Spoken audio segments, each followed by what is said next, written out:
Hello friends, my name is Chandan Kumar Yadav. This is my channel Trade Finance Expertise. Welcome. I would request you to please watch the video till the end for better understanding. We'll be discussing here UCP Article 1 and 2. If you like the video, please subscribe my channel and press the bell icon. So without wasting any time, let's get started. So UCP Article 1 and 2. So what is UCP? UCP is Uniform Custom and Practices Revision 600.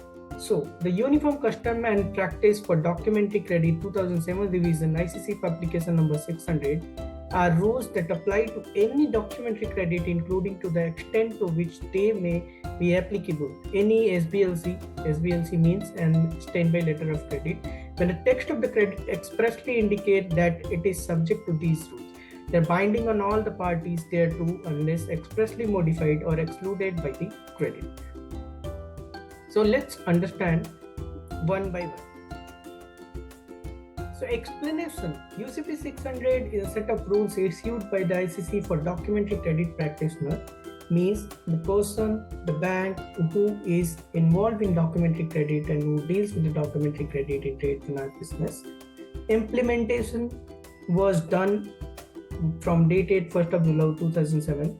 Our UCP article number 1 says that these rules to be only applicable to the particular letter of credit or SBLC if the field M means a mandatory field which is given in the letter of credit. Field number 40E expressly states subject to UCP 600 or similar words. Similar words may be like subject to UCP 600, subject to UCP latest version, subject to UCP. It means if anything is like that given in that particular field, it is subject to the UCP 600. So these rules are binding all the parties. What are the parties involved in the letter of credit? Issuing bank, beneficiary, and a confirming bank.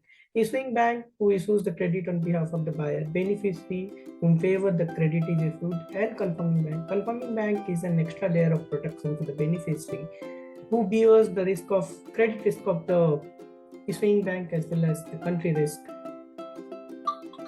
It is needed only in the case of when that issuing bank is a little small or the credibility of that issuing bank is not too high and beneficiary is not able to rely on that particular issuing bank.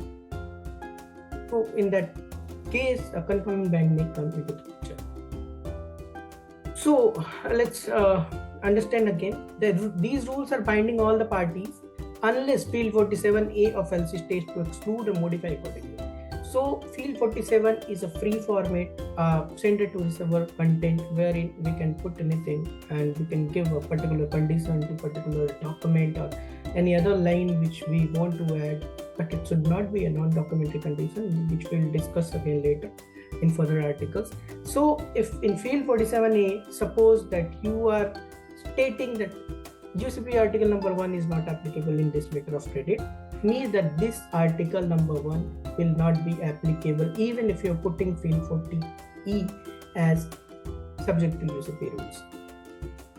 So UCP 600 helps importer and exporter to facilitate trade by categorization of the obligation.